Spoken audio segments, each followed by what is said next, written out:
والمحذوف لفظ حقيقة لأنه قد يتلفظ به الإنسان في بعض الأحيان. بس بسم اللہ الرحمن الرحیم.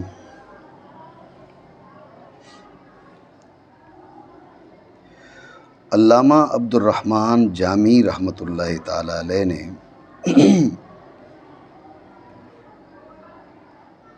فرمایا کہ ما یتلفظ بہ الانسان حقیقتاً او حکماً، جس کا انسان تلفظ کرے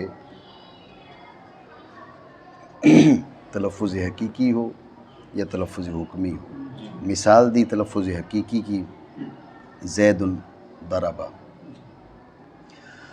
تلفظ حکمی کی، زید ضربہ میں جو مستتر ہے وہ، اضرب میں جو مستتر ہے وہ. ٹھیک ہو گیا. سوال یہ ذہن میں آتا ہے کہ متلفظ بہی حکمی کے لیے اضرب کی مثال دی، اضرب میں مستتر کی، زید ضربہ میں مستتر کی، متلفظ بہی حکمی کے لیے. تو متلفظ بہی حکمی کے لیے محذوف کی مثال بھی دی جا سکتی تھی. ٹھیک ہو گیا. تو وہ کیوں نہیں دی؟ یہ سوال. ٹھیک ہو گیا. اور آپ یوں بھی تقریر کر سکتے ہیں کہ جب منوی مستتر واجب الاستتار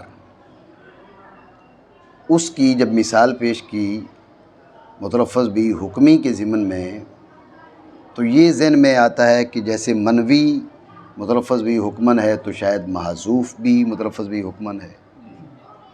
تو اس یہ جو ذہن میں بات آتی ہے، جو وہم ہوتا ہے، اس کا ازالہ فرما رہے ہیں. یعنی دو طرح سے آپ اس مقام کی تقریر کر سکتے ہیں.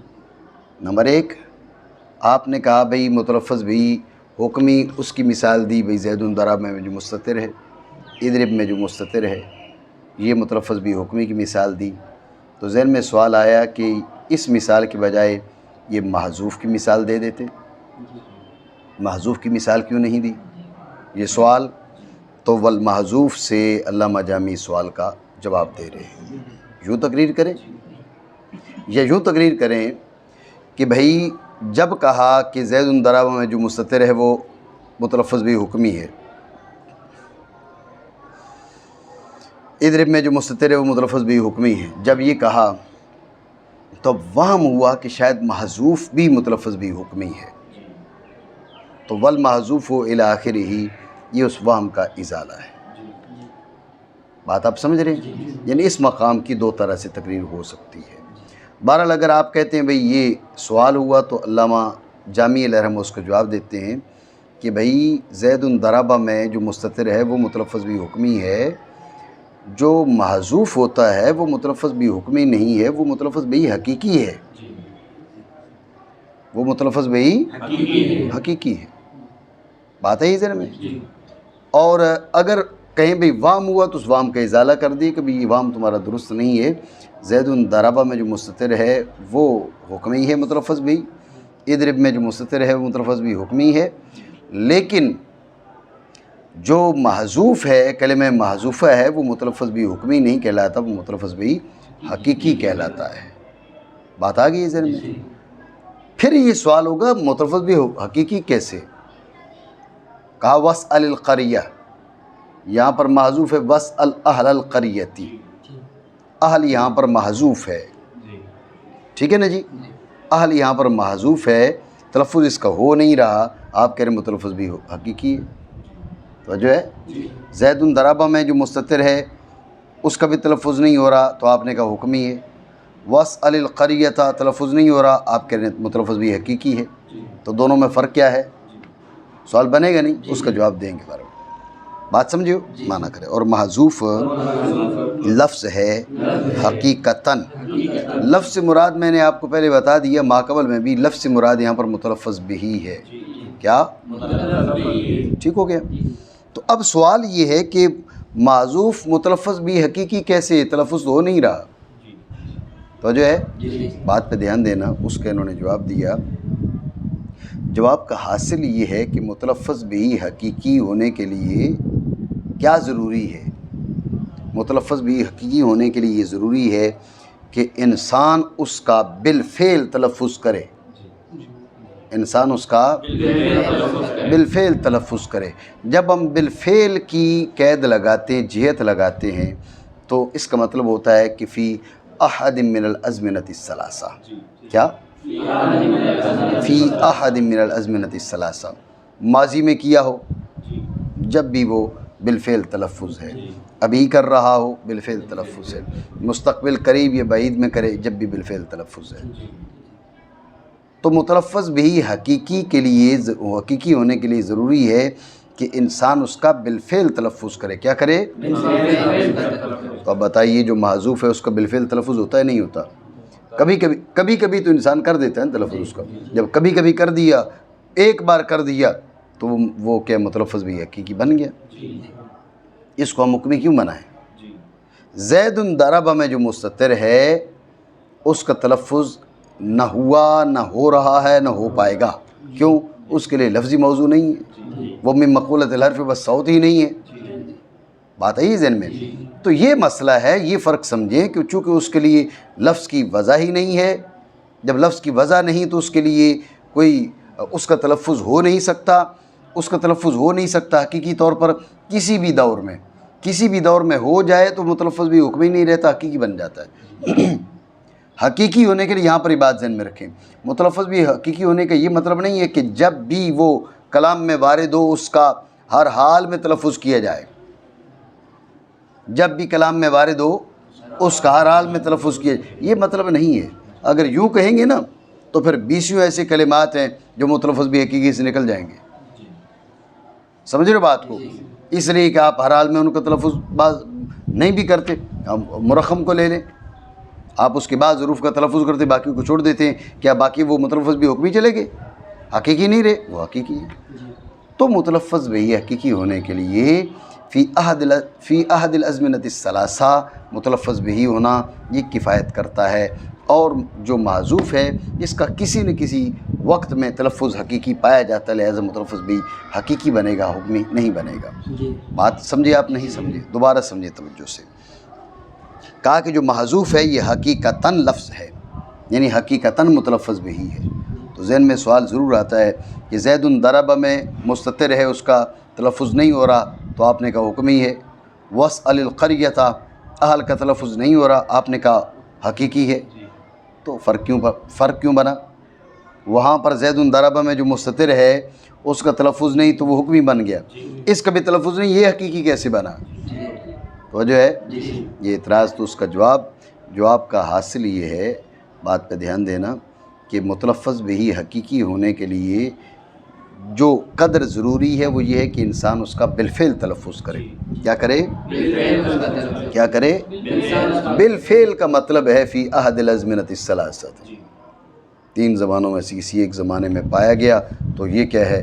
یہ بالفعل تلفظ ہو گیا۔ اور جو محذوف ہوتا ہے اس کا کبھی کبھار تو تلفظ ہو جاتا ہے، بات سمجھو، کبھی کبھار تلفظ ہو جاتا ہے، تو کبھی کبھار تلفظ سے وہ متلفظ بھی حقیقی بن جائے گا، حکمی نہیں رہے گا۔ زید ضرب میں جو مستتر ہے اس کے لیے لفظ کی وضع ہی نہیں ہے، وہ من مقولۃ الحرف والصوت ہی نہیں ہے۔ جب وہ من مقولۃ الحرف والصوت نہیں، اس کے لیے لفظ کی وضع نہیں، تو اب دشواری یہ ہے کہ اب وہ کسی بھی دور میں حقیقی متلفظ بھی نہیں بن سکتا۔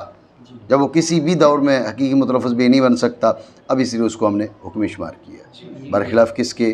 برخلاف معذوف کے۔ معذوف جو ہے وہ حقیقی متلفظ بھی بن سکتا ہے فی بعض الاوقات، فی بعض الاحیان، تو لہٰذا وہ حقیقی متلفظ بھی حکمی میں شامل نہیں ہوگا۔ سمجھ رہے ہو نہیں؟ جیلانی سمجھ آ رہی ہے؟ ٹھیک ہے، مانا کریں۔ کیونکہ کبھی تلفظ کرتا ہے اس کا انسان، اب کہا نا قد، کبھی تلفظ کرتا ہے، ٹھیک ہے، تو پھر فی بعض الاحیان کہنے کی کیا ضرورت ہے؟ قد برائے تقلیل ہے نا، کبھی تلفظ کرتا ہے، جب کبھی تلفظ کرتا ہے تو فی بعض الاحیان تو وہاں سے واضح ہو گیا نا، تو پھر دوبارہ فی بعض الاحیان کہنے کی کیا حاجت ہے؟ سوال بنا نہیں؟ عنایت اللہ سمجھ آ رہی نہیں آ رہی؟ ٹھیک ہے، سوال یہ کہ لِأَنَّهُ قدر يتلفظ به الانسان، کبھی اس کا انسان تلفظ کرتا ہے، کبھی کا مطلب ہو گیا فی بعض الاوقات، فی بعض الاحیان، تو جب یہ قد سے بات معلوم ہو گئی تو فی بعض الاحیان کہنے کی کیا حاجت ہے؟ یہ سوال، اس کا پہلا جواب یہ ہے کہ یہ جو قد ہے یہ برائے تقلیل نہیں، یہ برائے تحقیق ہے، کیونکہ تحقیقاً انسان اس کا تلفظ کرتا ہے، جب تلفظ کرتا ہے تو متلفظ بھی حقیقی۔ آپ نے کہا پھر محذوف کیسے؟ آپ نے کہا وہ فی بعض الاحیان، ہم نے کون سا کہا کہ فی جمیع الاوقات، فی کل وقت، ہم نے یہ نہیں کہا، فی بعض الاحیان۔ بات آپ سمجھے نہیں سمجھے؟ ٹھیک ہو گیا۔ تو قد یہاں پر برائے تقلیل نہیں ہے، برائے تحقیق ہے، اور فی بعض الاحیان کے اس کا ذکر کہ وہ لغو نہیں ہے۔ وجہ ہے ایک جواب۔ دوسرا جواب یہ کہ ہم نے مانا کہ قد کا یہاں پر جو ذکر ہے، قد یہاں پر برائے تقلیل ہے۔ اب آپ کہیں گے برائے تقلیل ہے تو فی بعض الاحیان کیوں کہا؟ پھر جب قد سے ہی فی بعض الاحیان معلوم ہو گیا تو پھر فی بعض الاحیان کی تصریح کی کیا حاجت ہے؟ تو جو ہے یہ اعتراض ہے۔ تو اس کا جواب یہ ہے کہ قد چونکہ قد ہے برائے تقلیل، لیکن تقلیل کے لیے ہونا اس کا صریح نہیں ہے، اس میں دوسرا احتمال ہے، اس لیے آپ کے ذہن میں آ سکتا ہے کہ شاید یہ تقلیل کے لیے نہیں، یہ تحقیق کے لیے ہے۔ فی بعض الاحیان نہ کہتے تو صرف یہ کہتے لأنه قد يتلفظ به الانسان، آپ سمجھتے قد تحقیق کے لیے ہے، کیونکہ تحقیق اس کا انسان تلفظ کرتا ہے۔ آپ اعتراض کر دیتے تلفظ تو نہیں کر رہا، تلفظ کرتا تو محذوف کیوں کہتے؟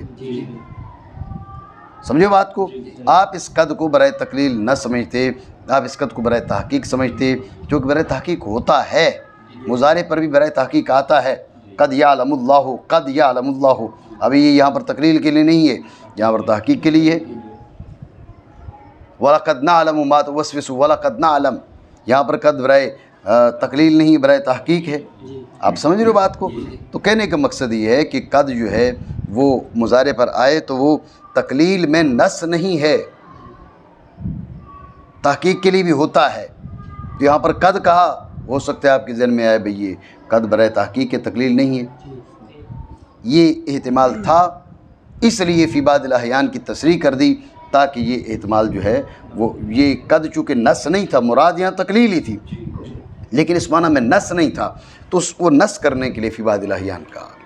جیسے ادن تصریح ما علم ضمناً، تصریحم بما علم ضمناً، یا تصریح ما علم ضمناً، جو ضمنی طور پر پہلے معلوم ہو چکا ہو اس کی صراحت کر دینا، وہ صراحت اسی لیے بھی کی جاتی ہے، ہو سکتا ہے وہ ضمنی معنی جو ہے وہ آپ کا ذہن اس کی طرف نہ جائے، لیکن اس معنی کی اہمیت اتنی ہے کہ اس معنی کی طرف آپ کا ذہن لانا ضروری تھا، اس کے بعد میں تصریح کر دی جاتی ہے۔ سبحان الذی اسری بعبدہ لیلا، اس میں جو ہم تقریر کرتے ہیں، شرح تہذیب میں بھی جو ہے نا، شرح تہذیب پڑھ رہے ہو؟ اچھا تم نے میرے پاس نہیں پڑھی نا؟ ہاں، اس میں بھی ابتدا میں ہم تقریر کرتے ہیں۔ سمجھ رہے بات کو؟ دوبارہ سمجھیں توجہ سے۔ سوال یہ ہے کہ لأنہ قد یتلفظ بہ الانسان فی بعض الاحیان، سوال یہ ہے کہ قد یتلفظ بہ، قد ہے برائے تقلیل، اس کا مطلب بعض الاحیان ہے، فی بعض الاحیان ہے۔ جب اس کے معنی ہے فی بعض الاحیان تو پھر فی بعض الاحیان کی تصریح کے کیا معنی؟ یہ تو تکرار بن گیا، یا یہ لغو اس کو قرار دیں، بے فائدہ ہے۔ توجہ ہے؟ یہ سوال تو اس کے دو جواب۔ پہلا جواب یہ کہ یہ قد برائے تقلیل نہیں، برائے تحقیق ہے، برائے تقلیل نہیں، برائے تحقیق ہے۔ قد برائے تحقیق ہے، فی بعض الاحیان وہ تقلیل کے لیے ہے، دونوں کے معنی الگ الگ ہیں، کوئی بھی لغو نہیں ہے، کوئی بھی زائد نہیں ہے۔ توجہ ہے؟ پہلا جواب۔ دوسرا جواب یہ ہے کہ یہ درست ہے کہ یہ قد جو ہے برائے تقلیل ہے، ہم نے مانا قد برائے تقلیل ہے۔ جب قد برائے تقلیل ہے تو آپ کہیں گے فی بعض الاحیان تو پھر لغو ہے یا تکرار ہے، تو اس کا جواب ہے قد برائے تقلیل ہے لیکن تقلیل میں یہ نص نہیں ہے، قد برائے تقلیل ہے لیکن تقلیل میں نص نہیں ہے۔ لیکن یہاں پر تقلیل پہ نص کرنا ضروری تھا، اگر تقلیل پہ نص نہ کرتے تو سامع یا قاری یہ سمجھتا کہ بھئی کہہ رہے ہیں لیکن لأنہ قد، آپ ذہن میں آتا یہ شاید قد جو ہے نا یہاں تقلیل کے لیے نہیں، یہاں پر تحقیق کے لیے ہے، آپ یہ سمجھتے، جب یہ سمجھتے تو آپ اعتراض کر دیتے لأنہ قد یتلفظ بہ الانسان، کیونکہ تحقیقاً اس کا انسان تلفظ کرتا ہے۔ اعتراض بن جاتا بھئی تحقیقاً کہاں کرتا ہے، تلفظ ہوتا تو محذوف کیوں کہتے؟ محذوف تو کہا ہی اس لیے کہ تلفظ نہیں کیا جا رہا اس کا، ٹھیک ہے؟ تو اس لیے یہ نص کرنے کے لیے کافی بعض الاحیان بعد میں کہ بھئی یہاں پر قد برائے تحقیق نہیں ہے، تقلیل کے لیے ہے، بعض اوقات مراد ہے۔ بات سمجھے ہو نہیں؟ تو یہ دو جواب ہیں، ایک جواب نہیں ہے، ٹھیک ہے۔ یہ بین السطور نے لکھ دیا کہ قد کے ساتھ لمجرد تحقیق، تو یہ ایک جواب کی طرف اشارہ کیا ہے، ٹھیک ہے نا۔ قد کے ساتھ لکھا ہوا تمہارے پاس پتہ نہیں ہے یا نہیں، تو میرے پاس یہاں لکھا ہوا قد کے ساتھ لمجرد تحقیق، یعنی لا للتقلیل، یہ تقلیل کے لیے نہیں ہے، محض تحقیق کے لیے۔ لیکن میں نے آپ کو بتایا تقلیل کے لیے بھی بنایا جا سکتا ہے، دو جواب ہیں، ایک نہیں ہے، مانا کریں۔ اور معذوف لفظ ہے یعنی متلفظ بھی ہے حقیقت، اچھا صحیح، کیونکہ کبھی تلفظ کرتا ہے اس کا، کیونکہ تلفظ کرتا ہے اس کا انسان بعض اوقات میں، جی۔ وکلمات اللہ تعالی داخلۃ فیہ اذ ہی مما یتلفظ به الانسان، بس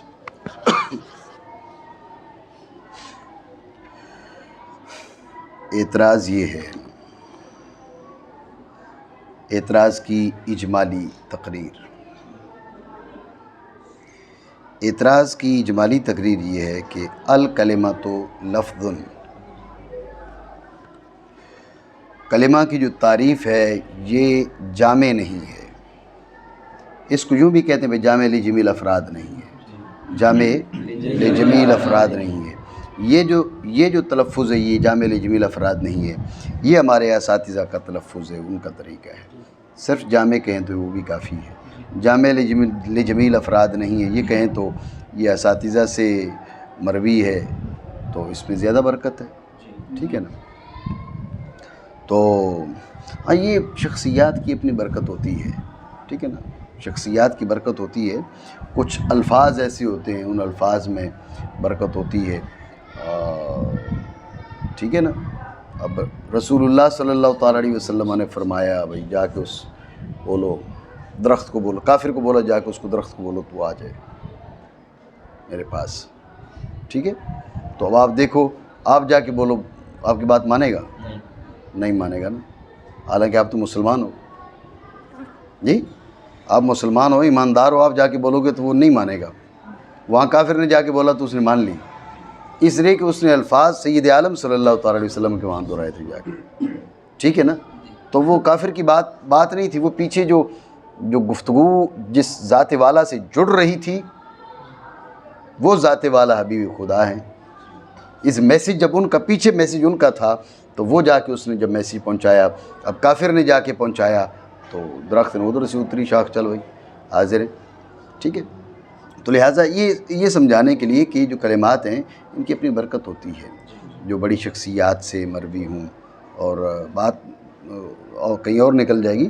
تو یہ جو سید عبدالعزیز دباغ رحمۃ اللہ تعالیٰ علیہ کا واقعہ شاید میں نے آپ کو پہلے بھی سنایا تھا، تو ان کے تلمیذ جو ہیں ابن مبارک کہتے ہیں بھئی ہم جب ان کے سامنے حدیث پڑھتے تھے نا، علی بریز کے اندر یہ بات موجود ہے، تو ان کو پتہ چل جاتا تھا یہ حدیث ہے، حالانکہ وہ بالکل امی تھے، ان پڑھ تھے نا سید عبدالعزیز دباغ رحمۃ اللہ تعالیٰ، صفحہ چٹے ان پڑھ تھے، لیکن ان کو پتہ چل جاتا تھا کہ بھئی یہ حدیث ہے۔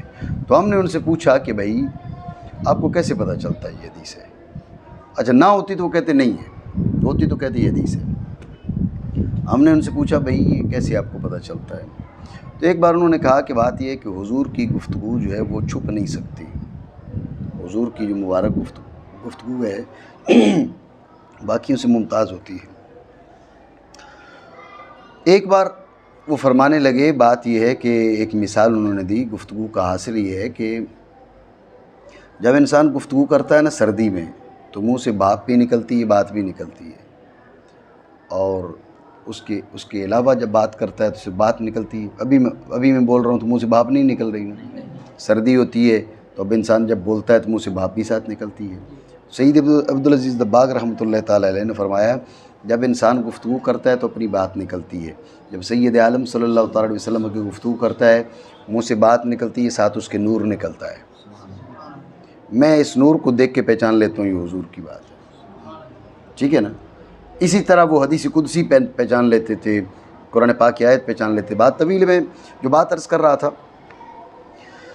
تو یہ کلام جو بزرگوں سے مروی ہو اس کی جو ہے وہ اپنی ایک برکت ہوتی ہے۔ وہ ہم سرگودا میں ہوتے تھے تو ایک بزرگ تھے ان سے میں ملاقات کے لیے جایا کرتا تھا، تو ان کے پاس ایک بندہ آیا تو اس نے کہا کچھ پوچھا کوئی مسئلہ، انہوں نے کہا جی تو وظیفہ کیا کر یا بہابو۔ اس نے کہا جی کیا؟ ان کا یا بہابو۔ اس نے 2-3 بار پوچھا جی یا بہابو، ان کا ہاں یا بہابو جو ہے نا وظیفہ کیا کر۔ اس نے کہا یا وہابو یا بہابو؟ انہوں نے فرمایا تو یا وہابو ہی کیا کر، تو یا وہابو یہ وظیفہ کیا کر۔ یہ بتا کے اس کے بعد انہوں نے کہنے لگے اصل میں بات یہ کہ ایک بزرگ تھے، ان کی وہ یا وہابو کہہ نہیں پاتے تھے، کوئی زبانی لکنت تھی، کوئی مسئلہ تھا، تو وہ اس کو یوں پڑھا کرتے یا بہابو یا بہابو۔ تو ان کا یہ وظیفہ اللہ کے دربار میں اتنا مقبول تھا، جو آدمی یہ وظیفہ کرتا تھا اس کا کام بن جاتا تھا، ٹھیک ہے نا؟ یہ ہے نا محبوب کی ادائیں، ٹھیک ہے؟ تو اب میں اس کو وہی بتا رہا تھا یا بہابو، لیکن اب اس نے اصرار کر کے مجھ سے کہا نہیں یہ تلفظ جب تک ٹھیک نہیں ہوگا تو یہ جو ہے نا وہ فلاں نہیں ہوگا، تو ایسے نہیں ہوگا، تو ٹھیک ہے تو یا وہاب ہوئی جو ہے نا کس کے جو ہے نا ہاں پہ زور دے کے پڑھا کر، کیونکہ اس کے بغیر کام تیرا نہیں چلے گا۔ تو اس لیے یہ بات ذہن میں رکھے نا کہ جو بزرگوں سے جو چیزیں مروی ہوتی ہیں ان کی اپنی ایک برکت ہوتی ہے۔ تو بہرحال آپ جامع کہیں تو یہ مختصر ہے، اور جامع لجمیع الافراد کہیں تو یہ ہمارے اساتذہ جو ہیں ہمارے مشائخ ان سے یہ جملہ مروی ہے۔ بہرحال اعتراض کی اجمالی تقریر یہ ہے کہ آپ کی تعریف جامع نہیں ہے یا جامع لجمیع الافراد نہیں ہے۔ سمجھو بات کو، تفصیل اس اجمال کی یہ ہے کہ کلام اللہ پر کلمات کا اطلاق تو کیا جاتا ہے، کلام اللہ پر کلمات کا اطلاق تو کیا جاتا ہے، وہ کلمات اللہ تو ہیں، لیکن جب آپ نے لفظ کہا نا ما یتلفظ بہ الانسان، ما یتلفظ بہ الانسان، جس کا انسان تلفظ کرے، ذہن میں رکھیں کہ ما یتلفظ بہ الانسان جس کا انسان تلفظ کرے، تلفظ کیا ہے؟ تلفظ بنا لفظ سے، لفظ ہے رمی من الفم، لفظ کیا ہے؟ رمی من الفم۔ اب یتلفظ بہ الانسان جب کا لفظ کیا ہے؟ یتلفظ بہ الانسان، اور اس میں تلفظ آیا تلفظ رمی من الفم۔ اب ظاہر ہے کلمات باری تعالیٰ پر یہ اطلاق تو نہیں کیا جا سکتا، وہ فم سے منزہ، فم سے منزہ تو رمی من الفم سے منزہ، بات سمجھو؟ تو لہٰذا تعریف جو ہے وہ کلمات باری تعالیٰ کو شامل نہیں ہے۔ ٹھیک ہو گیا؟ ایک بار پھر سمجھیں توجہ سے، یہاں پر ایک اعتراض ہے جس کا علامہ جامی رحمۃ اللہ تعالیٰ علیہ جواب دیتے ہیں۔ اعتراض کی اجمالی تقریر یہ ہے کہ تعریف جامع نہیں ہے، یعنی جامع لجمیع الافراد نہیں ہے۔ تفصیل اس اجمال کی ہے کہ کلام اللہ پر کلمات کا اطلاق کیا جاتا ہے، کلمات اللہ تعالیٰ، کلمات اللہ تعالیٰ، لہذا کلمہ تو ہے، کلمات باری تعالیٰ کلمہ میں تو شامل ہیں، لیکن آگے جو تعریف ہے ذہن میں رکھیں کہ اعتراض تب بنے گا جب وہ کلمہ ہو، تو اگر معرف میں ہی داخل نہیں ہے تو پھر اعتراض بھی نہیں ہے، سمجھ رہے بات کو؟ معرف میں داخل ہوگا تو اعتراض بنے گا، ٹھیک ہے؟ تو معرف کیا ہے؟ معرف ہے الکلمہ، الکلمہ میں وہ داخل ہے، اس لیے یہ بات کرنا ضروری ہے، الکلمہ میں وہ داخل ہے۔ اعتراض الکلمہ میں داخل ہے، لفظ میں داخل نہیں ہے، کیوں؟ اس لیے کہ لفظ کی تعریف ہے ما یتلفظ بہ الانسان، جس کا انسان تلفظ کرے، اور تلفظ ہے رمی من الفم، تلفظ کیا ہے؟ رمی من الفم۔ اب ذات کلمات باری تعالیٰ پر یہ اطلاق نہیں کیا جا سکتا کیونکہ وہ فم سے منزہ، فم سے رمی سے منزہ، تو اب یہ تعریف تو کلمات باری تعالیٰ کو شامل نہ ہوئی۔ اعتراض سمجھے نہیں؟ بات سمجھے؟ یہ ہے اعتراض۔ اس کا ایک نہیں کئی جواب دیے جاتے ہیں، تو جو ہے پہلا جواب یہ ہے کہ کلام باری تعالیٰ ایک وہ ہے جس کا تعلق ذات باری عز اسمہ سے ہے، اور ایک وہ کلام باری تعالیٰ ہے جو رب نے ہماری طرف نازل فرمائی، ہم اسے پڑھتے ہیں قرآن میں، سمجھ رہے بات کو؟ جیسے کلام نفسی اور لفظی کا فرق کرتے ہو، ٹھیک ہو گیا؟ کلام نفسی اور لفظی کا فرق کرتے ہو، تو بات یہ ہے کہ ہماری گفتگو ہم جو بات کریں گے، ہم جو بات کر رہے ہیں، ظاہر ہے ہم کلام لفظی کے اعتبار سے بات کر رہے ہیں، تو جو ہے نہیں، بات پہ دھیان دینا۔ جو کلام نفسی ہے اس سے ہماری گفتگو کا تعلق ہی نہیں۔ بھائی پوچھو کیوں نہیں؟ اس لیے نہیں کہ ہم تو نحو وضع کیے بیٹھے ہیں نا، ہم تو نحو وضع کیے بیٹھے ہیں۔ وہ کلام جو ہمارے سامنے آئے گی اس کو کیسے پڑھنا ہے، کیا کرنا ہے، یوں کرنا ہے، وہ کرنا ہے، مرفوع منصوب مجرور معرب مبنی وغیرہ وغیرہ، اور وہی گفتگو وہی کلام ہے جو ہماری طرف نازل کی گئی۔ جب نازل کی گئی تو بتائیے اب ہم اس کا تلفظ کرتے نہیں کرتے؟ ہم تو کرتے ہیں اس کا، لِأَنَّهُ مِمَّا يَتَلَفَّظُ بِهِ الْإِنسان، اس کا انسان تلفظ کرتا ہے، لہذا اس پر تعریف صادق ہے۔ سمجھو بات کو؟ یہ پہلا جواب ہے۔ اس جواب میں اس چیز کا لحاظ کیا گیا کہ ایک ہے کلام نفسی اور ایک ہے کلام لفظی۔ کلام نفسی سے چونکہ ہماری بحث کا تعلق نہیں، کلام نفسی سے ہماری بحث کا تعلق نہیں، ہماری بحث کا تعلق ہے کلام لفظی سے، اور اس پر یہ تعریف صادق ہے۔ یہ پہلا جواب۔ دوسرا جواب یہ دیا جاتا ہے کہ ما یتلفظ بہ الانسان، اس کا یہ مطلب نہیں ہے کہ اس کا انسان حقیقی واقعی بالفعل، پہلے تو ہم نے بالفعل کہا تھا نا، اب یہ دوسرا جواب الگ ہے کہ اس کا بالفعل تلفظ ہو، بلکہ کیا ضروری ہے کہ من شأنہ ان یتلفظ بہ الانسان، ہر وہ جو اس درجہ کا ہو جو ما یتلفظ بہ الانسان میں انسان اس کا تلفظ کرے نہ کرے، لیکن وہ اس قبیل سے ہو جس کا انسان تلفظ کرتا ہے، توجہ ہے؟ اور کلام اس قبیل سے ہے جس کا انسان تلفظ کرتا ہے، چاہے وہ کلام نفسی ہو چاہے کلام لفظی ہو۔ کلام نفسی کا کر نہیں سکتا، لیکن اس قبیل سے ہے جس کا انسان تلفظ کر سکتا ہے، اگر انسان کی طرف نازل ہو وغیرہ وغیرہ۔ سمجھے بات کو؟ تو لہٰذا یہ تعریف کلام باری تعالیٰ کو شامل ہے۔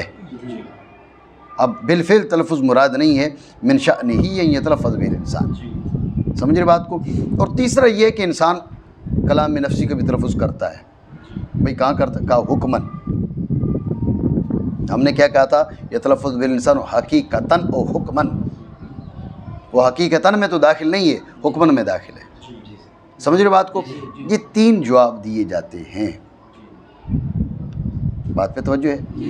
لیکن جو بعد والے دو جوابات ہیں ان پر مناقشہ بھی ہو سکتا ہے، مختلف قسم کی ابحاث اور اعتراضات ان پر ہو سکتے ہیں، بات ذہن میں رکھنا۔ نیز کلام نفسی سے ہماری بحث کا تعلق نہیں ہے،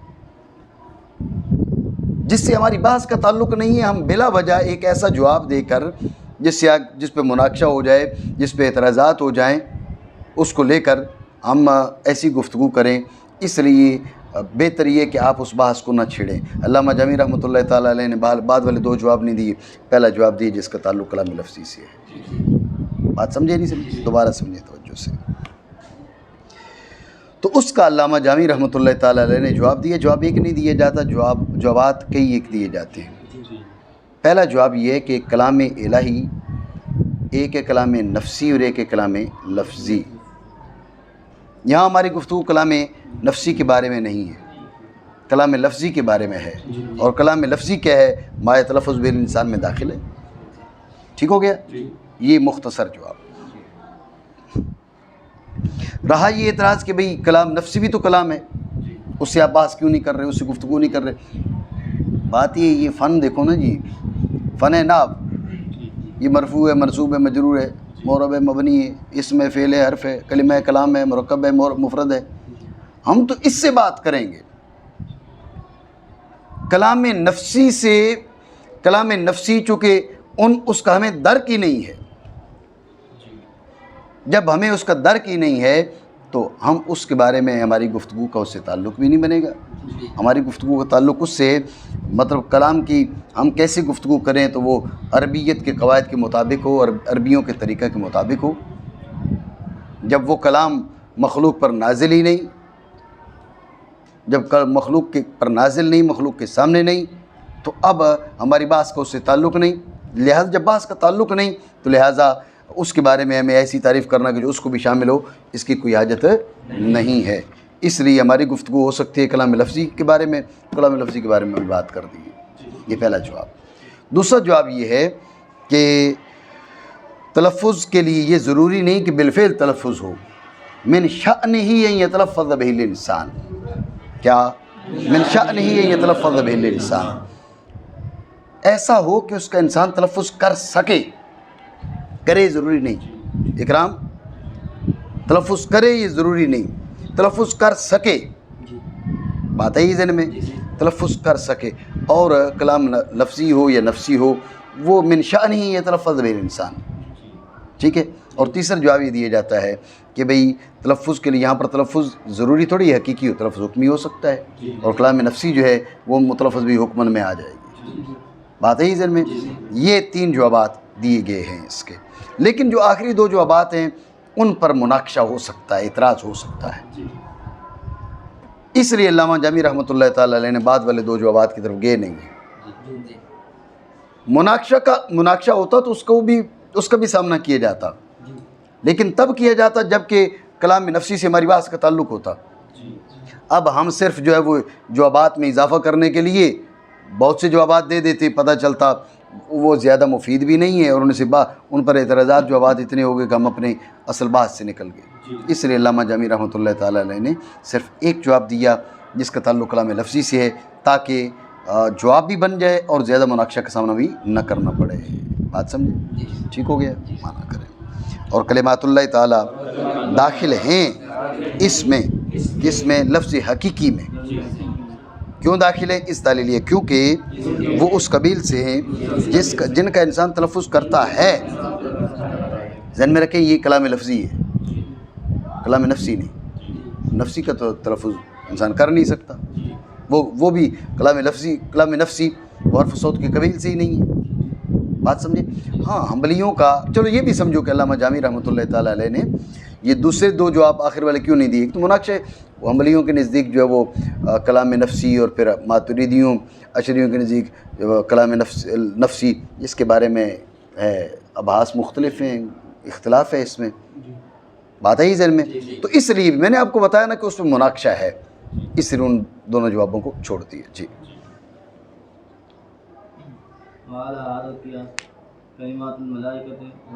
بس توجہ ہے آپ کی؟ کلمات ملائکہ اور کلمات جن سے بھی اعتراض ہوتا ہے، بات پہ توجہ دینا۔ کلمات اللہ سے اعتراض اور ہے اور کلمات الملائکہ سے اعتراض اور ہے۔ کلمات اللہ سے اعتراض ہم نے کیسے کیا تھا؟ کلمات اللہ سے ہم نے یہ اعتراض کیا تھا کہ تلفظ رمز من الفم ہے، اور ذات باری عز اسمہ کی کلام باری تعالیٰ پر اس کا اطلاق نہیں کیا جا سکتا۔ توجہ ہے؟ کلمات اللہ کے لحاظ سے ہم نے یوں اعتراض کیا تھا، کلمات ملائکہ اور کلمات جن پر یہ یوں اعتراض نہیں ہو سکتا، کیونکہ کلمات ملائکہ جو ہے وہ اس پہ ملائکہ کی کلمات پر رمز من الفم اور خروج من الفم اس کا اطلاق کیا جا سکتا ہے، اس میں کون سا عارضہ ہے، کون سی خرابی ہے۔ جنات ان پر بھی یہ اطلاق کیا جا سکتا ہے، ٹھیک ہے۔ کلمات جن اور کلمات ملائکہ پر جو اعتراض ہے وہ انسان کی قید سے ہے۔ وہ کیا ہے؟ انسان کی قید سے ہے۔ آپ نے کہا کہ ما یتلفظ بہ الانسان، جس کا انسان تلفظ کرے۔ اب وہ فرشتہ بیٹھا تلفظ کر رہا ہے تو پھر کلام نہ ہوا، ادھر جن بیٹھا تلفظ کر رہا ہے، کلام نہ ہوا۔ اعتراض سمجھے نہیں؟ یہ اعتراض ہے۔ تو اس کے 2 جواب بن سکتے ہیں، جوابات بہت سے بن سکتے ہیں، اب 2 جواب سمجھیں۔ ایک جواب جو ہم نے پہلے دے دیا تھا کہ انسان برائے تقیید نہیں برائے تصویر ہے، ٹھیک ہے نا، اور جو بات تم آسانی سے سمجھ سکو وہ تمہیں دکھائی جا رہی ہے، باقی انسان کا جو ذکر ہے وہ برائے تقیید نہیں ہے۔ جب برائے تقیید نہیں ہے تو ما یتلفظ بہ الانسان اب الجن اب الملک، ٹھیک ہے، بات سمجھے نہیں؟ یہ پہلا جواب۔ دوسرا جواب یہ ہے کہ کلمات، توجہ رکھیں، کلمہ ہونے کے لیے ضروری نہیں ہے کہ فی کل وقت انسان اس کا تلفظ کرے، فی بعض الاوقات تلفظ کرے، انسان اس کا فی بعض الاوقات تلفظ کرے تو وہ متلفظ بھی حقیقی بنے گا۔ اب کلمات، جن کلمات ملائکہ کی تم بات کر رہے ہو، کون سے کلمات ملائکہ؟ جن کی تمہیں خبر ہی نہیں یا جن کی تمہیں خبر ہے؟ اگر کوئی جن کی تمہیں خبر نہیں تو وہ ان سے ہماری بات کا تعلق نہیں۔ جن کی تمہیں خبر ہے لازمی طور پہ کسی نبی نے، کسی ولی نے تلفظ کر کے تمہیں بتایا ہوگا۔ جب نبی یا ولی نے تلفظ کر کے تمہیں بتایا تو ماہ تلفظ بالانسان میں آگے نہیں آگے۔ اچھا، جنات کے جن کلمات کی بات کر رہے ہو وہ کون سے؟ جن کی تمہیں خبر نہیں ہے، جن کی تمہیں خبر ہے، جن کی تمہیں خبر نہیں اس سے تمہاری بات کا تعلق نہیں۔ جن کی تمہیں خبر ہے لازمی طور پہ انسان نے اس کو تلفظ کیا۔ سمجھو بات کو؟ تو لہٰذا یہ تلفظ بالانسان فی بعض الاحیان فی بعض الاوقات، لہٰذا یہ متلفظ بھی حقیقی شمار ہوگا۔ ذہن میں رکھنا، یہاں پر وہ دو جواب بھی بن سکتے ہیں، من شأنہ یتلفظ بالانسان اور یتلفظ بالانسان حکماً، بات ہے ہی ذہن میں؟ تو یہاں پر چار جواب پھر بن سکتے ہیں، بات ہے ہی ذہن میں؟ دوبارہ سمجھیں توجہ سے۔ اعتراض یہ کہ کلماتی ملائکہ اور کلماتی جن، آپ نے کہا ما یتلفظ بالانسان، انسان جس کا تلفظ کرے، ملک انسان نہیں ہے اور جن انسان نہیں ہے، ٹھیک ہے؟ ملک انسان ہوتا ہے نا، تام ملک آئے گا؟ کون سا؟ ہاں ہاں صحیح، سندھی ملک اور ہیں اور یہ پنجابی ملک اور ہیں، ان میں بھی فرق ہے۔ پنجاب میں بھی مختلف ملک ہیں، ایک ملک نہیں ہوتا، ٹھیک ہے نا؟ آوان ملک ہوتے ہیں، تیلی ملک ہوتے ہیں، پتہ نہیں کون سے جو ملک بنے ہوئے ہیں۔ نام اچھا ہے نا ملک، جیسے ابھی تو سید بہت سے ہو گئے ہیں، ٹھیک ہے نا؟ آپ کو پتہ ہے نا؟ نہیں پتہ؟ کمال ہے۔ اب تو باپ جلالہ ہے، بیٹا سید ہے۔ لا حول ولا قوت الا باللہ۔ یہ ذہن میں رکھ لیں، ضمنی طور پہ جملہ بیچ میں آ گیا، میں سادات کرام کے بارے میں کوئی معاذ اللہ اس قسم کی بات نہیں کرنا چاہتا، یہ میرا مخصوص شخص کی طرف اشارہ ہے، اس لیے میں نے یہ جملہ بولا۔ تو جن سادات کے بارے میں آپ کو معلوم ہو کہ یہ خاندان سادات کا چلا آ رہا، جیسے رانی پور شریف والے ہیں، یہ جو صدیوں سے ہمیں معلوم ہے، انڈیا میں کچوچا شریف ہے، ادھر پنجاب میں اسلام آباد میں گورڑا شریف ہے، اور بھی بہت سے ہیں، صرف یہ نہیں ہے۔ تو ان کا سید ہونا تو ہمیں معلوم ہے، تو کچھ وہ ہیں جن کا ہمیں سید ہونا معلوم نہ ہو لیکن وہ اپنے آپ کو سید کہلاتے ہوں، احترام اور ادب ان کا بھی ہے۔ اور میں علامہ شارانی علیہ رحمہ کو میں نے پڑھا، علامہ عبدالوہاب شارانی کو، انہوں نے فرمایا کہ جس کے بارے میں ہمیں شک ہو نا کہ پتہ نہیں شاید سید ہے، سید نہیں ہے، وہ کہتا ہے اپنے آپ کو سید ہے، اس کے ادب میں اضافی اجر ہے۔ کیوں؟ اس لیے کہ یہ جو اب اس کا ادب ہے نا، اب صرف اور صرف جو اس نام کی وجہ سے کر رہے ہو، جو وہ لے رہا ہے، اور وہ نام رسول اللہ صلی اللہ علیہ وسلم سے نسبت کا نام ہے، جو حقیقی سید ہے اس کے احترام کا بھی اجر ہے، لیکن جس کے بارے میں آپ کو شک ہے، یار پتہ نہیں ہو سکتا ہے سید نہ ہو، ایک احتمال ہے، ٹھیک ہے؟ تو اب بھی آپ کو پہلے تو پتہ ہے نا جی یہ سید ہے، اس لیے آپ احترام کر رہے ہیں۔ ایک ہے جس کے بارے میں ذہن متردد ہے، لیکن آپ کے ذہن میں بات آتی ہے نام تو نسبت کا لے رہے ہیں نا، ہمیں اس سے کیا لینا دینا، ہمیں تو نسبت، اب خالصتاً تم جو ہے سید عالم صلی اللہ علیہ وسلم کی نسبت کی وجہ سے، ذات والا کے ساتھ اس کے تعلق کی وجہ سے، تم جو تعلق کا مدعی ہے اس وجہ سے تم کر رہے ہو، احترام کر رہے ہو۔ علامہ شارانی کہتے ہیں اس میں اجر زیادہ ہے۔ ہاں، تیسری وہ کمپنی ہے جس کے بارے میں آپ کو پتہ ہے وہ سید نہیں ہے، ایسے ہوتے ہیں نا، میں نام نہیں لینا چاہوں گا، بات ریکارڈ ہو جائے گی، ٹھیک ہے؟ ایسے ہوتے ہیں جن کے بارے میں ہمیں پتہ ہے بھائی باپ اور ہے اور بیٹا اور ہے، اب ان کے بارے میں تو ہمیں یقین ہے، جب ان کے بارے میں ہمیں یقین ہوتا ہے کہ بھائی یہ جھوٹ بول رہا ہے، تو میری رائے یہ ہے کہ آپ ان کے بارے میں ایسے کلمات چھوڑ کے جائیں کہ اگلی نسل ان کے بارے میں گمراہ نہ ہو. ٹھیک ہے نا. آپ ان کے بارے میں تحریر لکھیں, لوگوں کو بتائیں کہ یہ جھوٹ بول رہا ہے, سید نہیں ہے. ٹھیک ہے نا, کیونکہ اگلی نسل میں یہ پکے سید بن جائیں گے. تو آپ اس کے بارے میں کچھ ایسی دستاویز چھوڑیں تاکہ 10 سال بعد, 20 سال بعد, 50 سال بعد آپ یہ دستاویز لوگوں کی رہنمائی کرے کہ یہ جھوٹا انسان ہے, یہ جھوٹا انسان ہے, اس کا سادات کرام کے گھرانے سے کوئی تعلق نہیں. ٹھیک ہے. تو بہرحال یہاں پر میں نے سید کا جو لفظ کی ذکر کیا, معاذ اللہ یہ نہیں ہے کہ بھئی میں سادات کرام کے بارے میں مطلق, یہ صرف کچھ شخصیات میری نظر میں ہیں جو بناوٹی ریڈی میڈ سید ہیں. ٹھیک ہے نا. مطلب ماں باپ کچھ اور ہیں اور بیٹا سید پیدا ہو گیا, پتہ نہیں یہ کس طرح ہوا ایسے. توجہ رکھیے. تو سوال یہ ہے کہ ما یتلفظ بہ الانسان آپ نے کہا, تو اب کلمہ ملک ہے, کلمہ جن ہے, تو یہ ما یتلفظ بہ الانسان میں نہیں آتا, یہ اعتراض ہے. تو اس کا جواب دیا علامہ جامی رحمۃ اللہ تعالی علیہ نے. جوابات کئی بن سکتے ہیں, انہوں نے ذرا اختصار ایک ہی جواب دیا. ایک جواب یہ بن سکتا ہے کہ جو ہم نے پہلے بتایا تھا, ما یتلفظ بہ الانسان, انسان یہاں پر برائے تصویر ہے, برائے تقیید نہیں ہے انسان کا ذکر. یہ بات پہلے گزری تھی, وہاں پر بھی اس بات پہ تمہیں بتایا تھا, یہ بات تنبیہ کی تھی. ٹھیک ہو گیا. دوسرا یہ کہ متلفظ بھی حقیقی ہونے کے لیے ہم نے پہلے بتایا کہ فی کل وقت فی جمیع الاوقات متلفظ بھی ہونا ضروری نہیں ہے, فی بعض الاحیان متلفظ بھی ہونا کافی ہے. تو کلمات ملائکہ, کلمات جن اس قبیل سے ہیں, ان کا کبھی کبھی انسان تلفظ کرتا ہے, کیونکہ کلمات ملائکہ سے کیا مراد ہے؟ وہ جو تم تک نہیں پہنچے, یا وہ جو تم تک پہنچے. جو تم تک نہیں پہنچے ان سے تمہاری بحث کا تعلق نہیں. جو تم تک پہنچے لازمی طور پہ نبی کسی نے, کسی ولی نے تلفظ کر کے تمہیں بتایا, تو اب ما یتلفظ بہ الانسان میں آ گیا.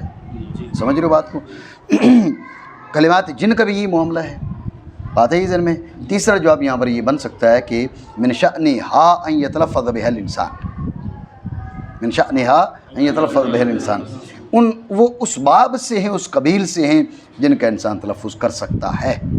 بالفعل تلفظ ضروری نہیں ہے. من شأنہ ان یتلفظ بہ الانسان. بات سمجھو.